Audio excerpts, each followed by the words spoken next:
اعوذ باللہ من الشیطان الرجیم بسم اللہ الرحمن الرحیم وربک الغنی ذو الرحمہ ان یشاء یذہبکم ویستخلف من بعدکم ما یشاء کما انشأکم من ذریۃ قوم آخرین انما توعدون لآت وما انتم بمعجزین۔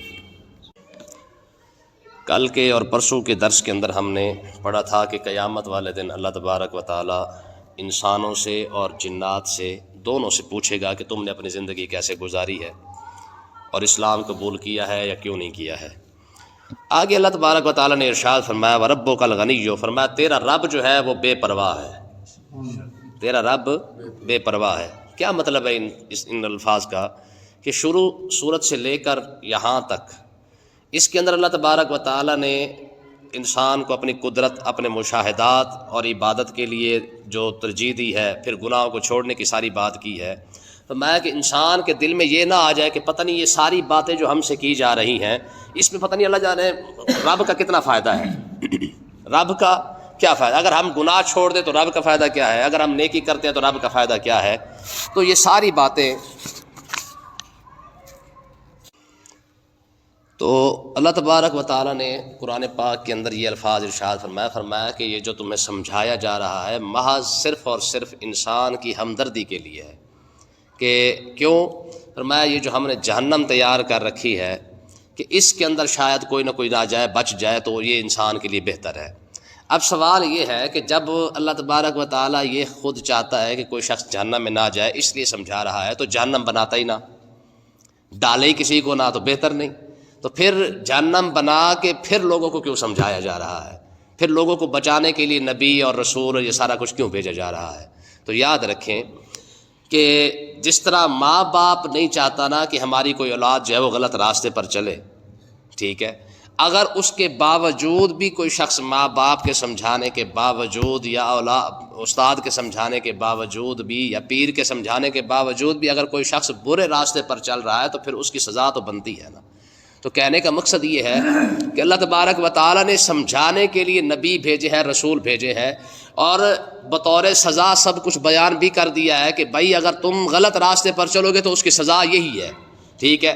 تو کہنے کا مقصد یہ ہے کہ اللہ تبارک و تعالیٰ نے یہ ارشاد فرما دیا، فرمایا کہ تمہارا رب وَرَبُّكَ الْغَنِيُّ، تمہارا تیرا جو رب ہے الغنیُّ، وہ بے پرواہ ہے، اسے کسی کی پرواہ نہیں ہے۔ کوئی جنت میں جاتا ہے وہ بھی اپنے بھلے کے لیے جائے گا، کوئی اگر جہنم میں جا رہا ہے تو نقصان وہ بھی اپنا ہی کر رہا ہے۔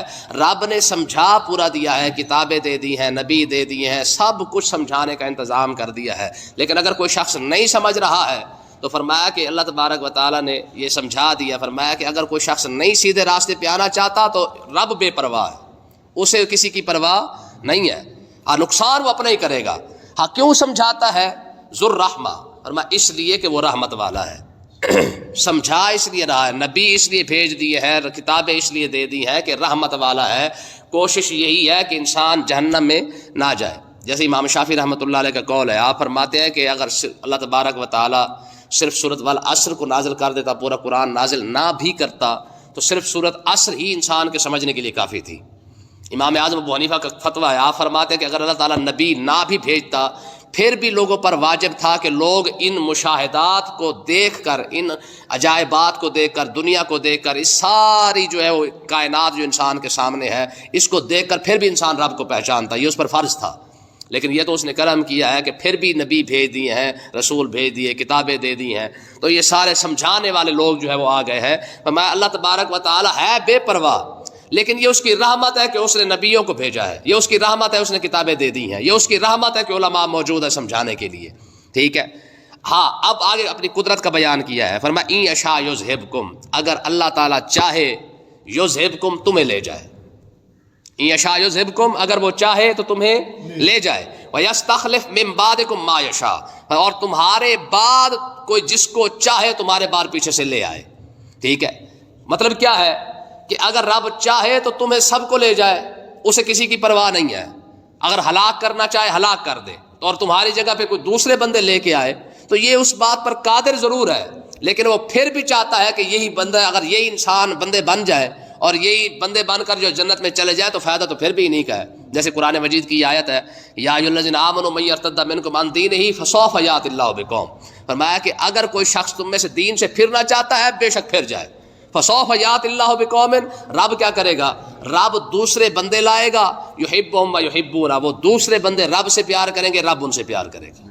اور وہی بات یہاں پہ ارشاد فرمایا یشاء یذہبکم، اگر چاہے تو تمہیں لے جائے، تمہاری کسی کو ضرورت نہیں ہے، وَيَسْتَخْلِفْ مِن بَعْدِكُم مَّا يَشَاءُ، اور تمہاری جگہ پر دوسروں کو لے آئے، ما یشاء، جس سے چاہے لے آئے، ٹھیک ہے جی۔ اور ہوگا کیا، اگر مثال سے سمجھایا، فرمایا کما انشاکم من ذریۃ قوم آخرین، فرمایا کہ جس طرح اس نے تمہیں دوسری قوم سے پیدا کیا ہے، دوسری قوم کی اولاد سے پیدا کیا ہے، یعنی اگر تم دوسروں کی جگہ پہ آ سکتے ہو تو تمہاری جگہ پہ کوئی دوسرا آ سکتا ہے، ٹھیک ہے۔ یہ نہ سمجھو کہ جناب مطلب ہے کہ صرف ہم ہی آیا ہے تو ہم ہی چودھری ہیں، ہم سے پہلے کوئی نہیں تھا، میں تم سے پہلے بڑے بڑے چودھری آئے ہیں، اگر وہ نہیں رہے ان کی جگہ پہ تم آئے ہو نا۔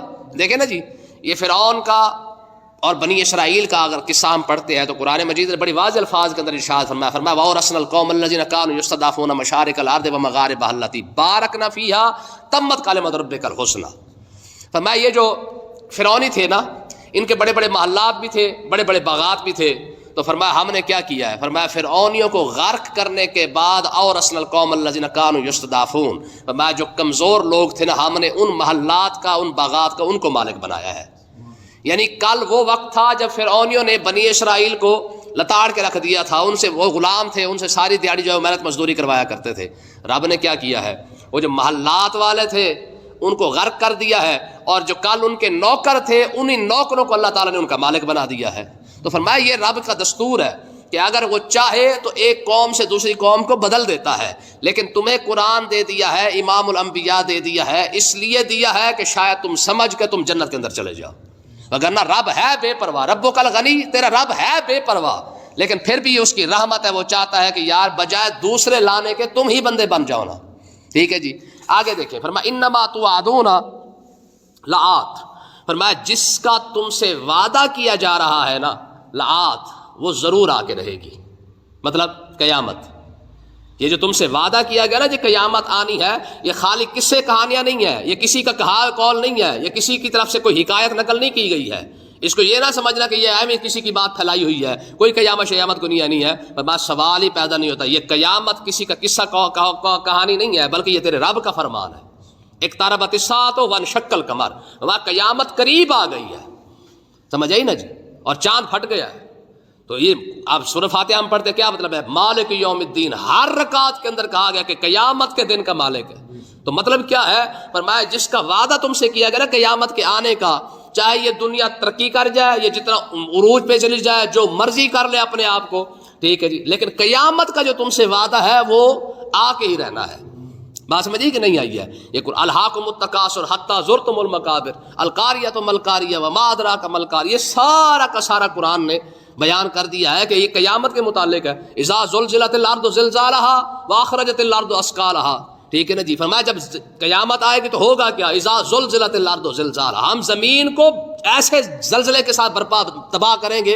اذا زلزلت الارض زلزال، یہ زلزال کا لفظ دو مرتبہ ہے، اس کا مطلب یہ ہے کہ ایسا جھٹکا دے گے زمین کو کہ زمین تک آج تک ایسا کوئی جھٹکا نہیں آیا ہوگا۔ یہ چھوٹی چھوٹی زلزلیاں آتی ہیں، زلزلہ بھی نہیں، ٹھیک ہے جی، یہ چھوٹی چھوٹی یہ زلزلی ہوتی ہے، لیکن پتہ یہی چلتا کہ جناب فلانا شہر تباہ ہو گیا، چار شہر تباہ ہو گیا، 5 شہر تباہ ہو گیا، حالانکہ یہ ہلکے ہلکے جھٹکے دیتا ہے وہ، ٹھیک ہے، لیکن وہ جھٹکا جو بڑا، اذا زلزلت الارض زلزالہا، فرمایا ہم ایسا زلزلہ برپا کریں گے، واخرجت الارض اثقالہا، زمین کے اندر جو کچھ پڑا ہے سارا کچھ الٹا کے باہر رکھ دیں گے، ٹھیک ہے نا، فرمایا وہ آئے گا، ٹھیک ہے۔ اور یاد رکھیں جتنی بھی کتابیں موجود ہیں، ہر کتاب کے اندر یہ باتیں موجود ہیں، چاہے وہ عیسائیوں کی ہیں، یہودیوں کے ہیں، سکھوں کی ہیں، ہندوؤں کی بھی ہیں، اس کے اندر بھی یہ سارا کچھ موجود ہے۔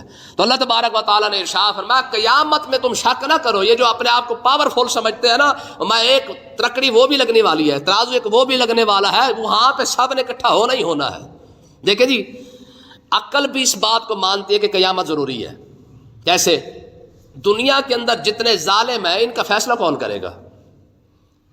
آج جو سارے اپنے آپ کو خدا بنا کے بیٹھے ہیں، قیامت کے دن ان کا فیصلہ تو ہونا ہی ہونا ہے نا، اور قیامت کے دن پھر جو اعلان ہوگا لمن الملک اليوم، للہ الواحد القہار. یہ جو لمن الملک اليوم کا لفظ ہے نا کہ آج کس کی بادشاہی ہے، فرمایا 40 سال تک یہ لفظ گونجیں گے، 40 سال تک. یہ جب بزم معاشر برپا ہو جائے گی نا، قیامت جب قائم ہو جائے گی، لوگ اکٹھے ہو جائیں گے، میں اس وقت ایک ہی صدا گونجے گی، لمن الملک اليوم، آج کون بادشاہ ہے.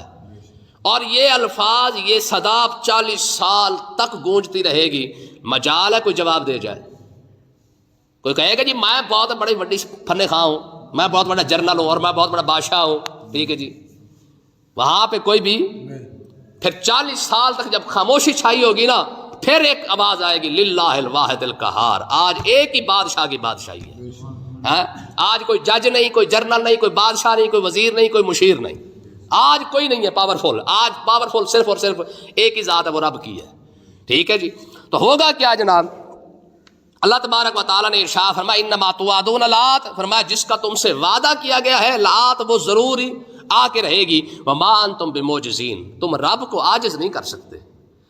کوئی یہ شخص کھڑا ہو کے کہہ رہے جی نہیں جی قیامت، ہمارا دل نہیں کرتا رہا ہے قیامت ہے جی، اسی نہیں چاہتے جی قیامت آوے. تو چاہے یا نہ چاہے، تو اس سے بڑے بڑے فن خواہ آئے ہیں.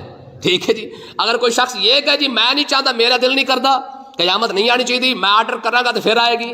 ٹھیک ہے جی. تیرے آرڈر کی وہاں پہ کوئی حیثیت، کوئی اوقات نہیں ہے. وہاں پہ نہ آرڈر چل سکتا ہے، نہ وہاں پہ کسی کی دعا چل سکتی ہے، نہ کسی کی تڑی چل سکتی ہے. وہ صرف اور صرف رب کا حکم ہے. جب آنی ہوگی تو آ ہی جائے گی. آگے دیکھیں اللہ تبارک و تعالیٰ نے اپنے محبوب کو ارشاد فرمایا، فرمایا ذرا رب کی دھمکی دیکھیں. فرمایا کل، اے محبوب ذرا آپ فرمائیں، یا قوم، فرمایا میری قوم، ٹھیک ہے، اعملوا علی مکانتکم. ٹھیک ہے. کیا مطلب ہے؟ فرمایا کہ ان سے کہہ دیں یہ کہ تم بھی اپنی جگہ عمل کرتے رہو، انی عامل، میں بھی عمل کر رہا ہوں. تم اپنا کام کرو، میں اپنا کام کر رہا ہوں. تمہیں لگتا ہے کہ تم نے مرنا نہیں ہے، تمہیں لگتا ہے کہ شاید یہ ساری باتیں جو میں تم سے بیان فرما رہا ہوں یہ سب کچھ اہم ہی ہے، تو فرمایا پھر اس طرح کرو، تم اپنا کام کرتے رہو، دین کو روکنے کی کوشش کرتے رہو. جتنے تم وہ کیا کہتے ہیں تارے لگا سکتے ہو، دیواریں بنا سکتے ہو، بناؤ، دین کے راستے کو روکو. تم روک کے دیکھ لو، انی عامل، میں تبلیغ کر کے، میں بیان کر کے، میں کوشش اپنی طرف سے کر رہا ہوں. تم اپنا کام کرتے رہو، میں اپنا کام کرتا ہوں. ٹھیک ہے. اب دیکھیں نا جی کفار مکہ نے کتنی کوششیں کی ہیں دین کو روکنے کی. اللہ تعالیٰ نے ارشاد فرمایا محبوب یریدون لیطفئوا نور اللہ بافواہہم، ایسے بے وقوف ہے جو رب کے چراغ کو اپنے منہ سے بجھانا چاہتے ہیں. ہوتا ہے نا جب چراغ جلاتے ہیں تو کیا ہوتا ہے، اگر بجھانا ہو تو کیا پھونکا مارتے ہیں نا. فرمایا یریدون لیطفئوا نور اللہ، فرمایا اللہ کے نور کو بافواہہم، اپنے منہ کے ساتھ بجھانا چاہتے ہیں. واللہ متم نورہ ولو کرہ الکافرون، رب نے بھی یہ پکا وعدہ کر رکھا ہے کہ اس نے بھی اپنے نور کو مکمل کر کے ہی رہنا ہے. ولو کرہ الکافرون، کافروں کو اچھا لگے یا نہ لگے.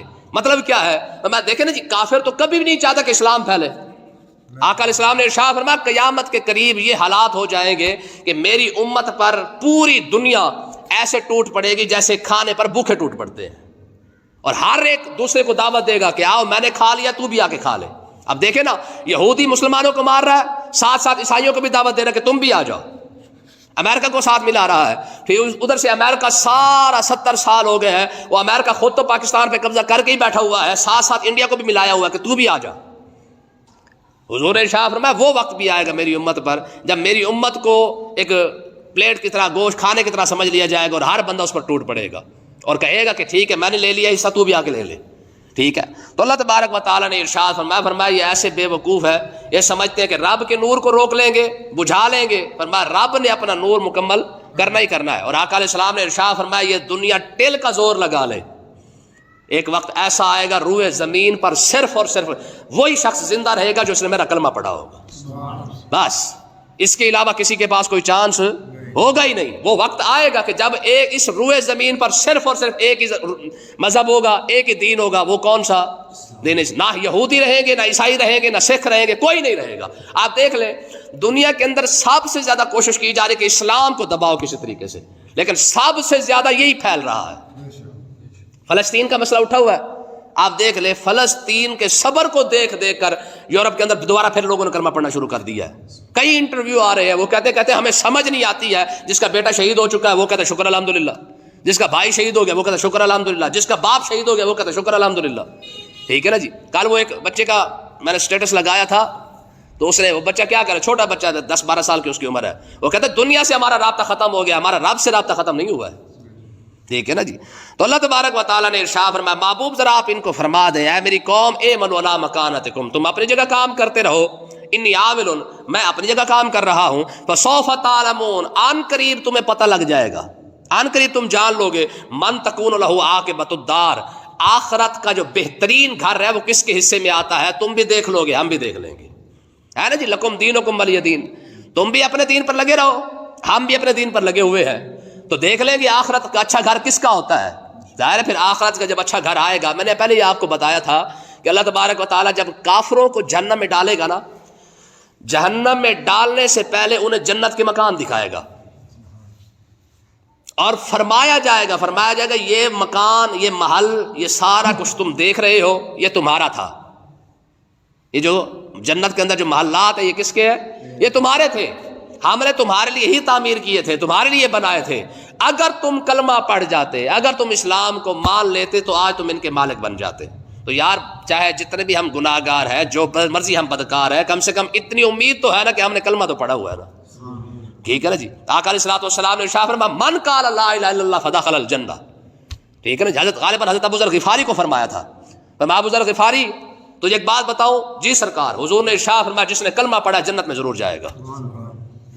حضرت ابو ذر وہ بھی کھڑے ہو گئے, کہ یا رسول اللہ جس نے چوری کی ہوگی یا قتل کیا ہوگا یا زنا کیا ہوگا وہ بھی, حضور نے ارشاد فرمایا وہ بھی جنت میں جائے گا. میں کلمہ پڑھا ہو, ایمان لایا ہو مجھ پر. حضرت ابو ذر غفاری کہتے میں نے پھر کہا یا رسول اللہ جس نے چوری کیا یا زنا کیا ہے, قتل کیا ہے, ڈکیٹی کیا ہے, ٹھگی کی ہے, وہ بھی جائے گا. حضور نے ارشاد فرمایا وہ بھی جائے گا. کہتے ہیں جی میں نے پھر تیسری مرتبہ کہا, میں نے کہا حضور جس نے زنا کیا یا قتل کیا یا چوری کی ہے. آقا علیہ الصلوۃ والسلام نے ارشاد فرمایا ابو ذر اپنی ناک گھسا بھی لینا وہ پھر بھی جنت میں جائے گا. ٹھیک ہے. مطلب کیا ہے کہ ابو ذر تو جتنا مرضی زور لگا رہا ہے نا کہ شاید تو سمجھتا ہے کہ زنا کرنے والا جنت میں نہیں جائے گا یا چوری کرنے والا جنت میں نہیں جائے گا, من قال لا الہ الا اللہ فدخل الجنہ, چاہے جتنا مرضی گناہ گار ہے, لتر کھائے تو اپنی جگہ پہ, وگرنہ جائے گا ضرور جنت کے اندر. ٹھیک ہے نا جی. یہ حدیث پاک ہے. فرمایا جب آخری جنتی جنت سے جہنم سے نکلے گا نا تو اللہ تبارک و تعالی اس کو, جب وہ جہنم سے نکل کے آگے وہ کوئلہ بن چکا ہوگا, ٹھیک ہے, پھر اللہ تبارک و تعالی جو ہے وہ اس کو سارا کچھ عطا فرما دے گا. وہ ایک درخت کو دیکھے گا, وہ عرض کرے گا پروردگار, اس کو حدیث تبسم کہتے ہیں, یہ حدیث تبسم کے نام سے مشہور ہے. ٹھیک ہے. حدیث تبسم کا مطلب یہ ہوتا ہے کہ وہ حدیث جس کے اندر رب مسکرا پڑے, حالانکہ رب مسکرانے سے پاک ہے. یہ حدیث ہے. فرمایا یہ شخص کوئلہ بن کے باہر نکلے گا, اور ہوگا اس کے ساتھ کیا, فرمایا جب وہ باہر نکلے گا نا تو اللہ تبارک و تعالیٰ جب اسے سارا کچھ عطا فرما دے گا, یعنی اس کی جلد, اس کا گوشت پوش سارا کچھ ٹھیک ہو جائے گا, اور اس کے چہرے کو بھی نور نور کر دے گا, یعنی نورانی کر دے گا.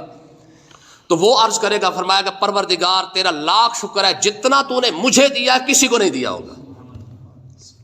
یہ آخری جنتی ہوگا, یہ جنمی ہوگا جو جنت کے اندر سے جنم سے نکل کے آئے گا. وہ کہے گا مالک جتنا تو نے مجھے دیا ہے نا ایسا کسی کو نہیں دیا ہوگا. اس سامنے ایک درخت نظر آئے گا, وہ عرض کرے گا پروردگار مجھے ذرا اس کے قریب کر دینا, بس بات ہی ختم ہو گئی. اتنی مہربانی کی ہے, جہنم سے نکال دیا وہ بھی تیری مہربانی ہے, چٹا کر دیا ہے, گورا کر دیا ہے, نورانی بنا دیا, یہ بھی تیری مہربانی, بس اس درخت کے قریب کر دے. رب فرمائے گا کچھ اور تو نہیں مانگے گا, آپ پکا وعدہ. ٹھیک ہے جی. پاکستانیوں والا وہ کہے گا جی بس میں درخت کے قریب کر دے. اللہ تعالیٰ فرمائے گا ٹھیک ہے چلا جا. وہ اس درخت کے قریب جائے گا, اسے ایک اور درخت نظر آئے گا, وہ اس سے زیادہ خوبصورت ہوگا. وہ عرض کرے گا پروردگار اس کے نیڑے تیڑے کر دینا, بس بات ہی ختم ہوگی, میں جناب مانگو گا کچھ نہیں. اور رب فرمائے گا تو نے بھی تو مجھ سے وعدہ کیا تھا. ٹھیک ہے جی. وہ عرض کرے گا پروردگار پاکستانیوں والا وعدہ تھا نا, ذرا اور نیڑے کر دے ذرا. ٹھیک ہے جی. وہ اگلے درخت کے قریب ہوگا تو اس سے تیسرا درخت نظر آئے گا, وہ اس سے زیادہ خوبصورت ہوگا. وہ پھر عرض کرے گا, رب فرمائے, رب اسے پھر یاد کرائے گا تو نے پیچھے وعدہ کیا تھا, پھر مکر گیا. ٹھیک ہے جی. وہ عرض کرے گا پروردگار بس اس کے نیڑے کر دے. بس وہ تیسرے درخت قریب جائے گا, اسے جنت کا دروازہ نظر آئے گا. وہ عرض کرے گا پروردگار بس جنت کے دروازے کے آگے بٹھا دے, بس میں صرف جنتیوں کو آتا جاتا دیکھوں گا. رب فرمائے گا تو نے کتنے وعدے اور کرنے ہیں. وہ عرض کرے گا پروردگار بس آخری حد یہی ہے نا, مجھے یہاں کے قریب کر دے. وہ اللہ تبارک و تعالیٰ فرمائے گا چل اس کے بھی قریب ہو جا. وہ اس کے قریب ہو جائے گا, وہ اندر سے آتے جاتے جنتیوں کو دیکھے گا.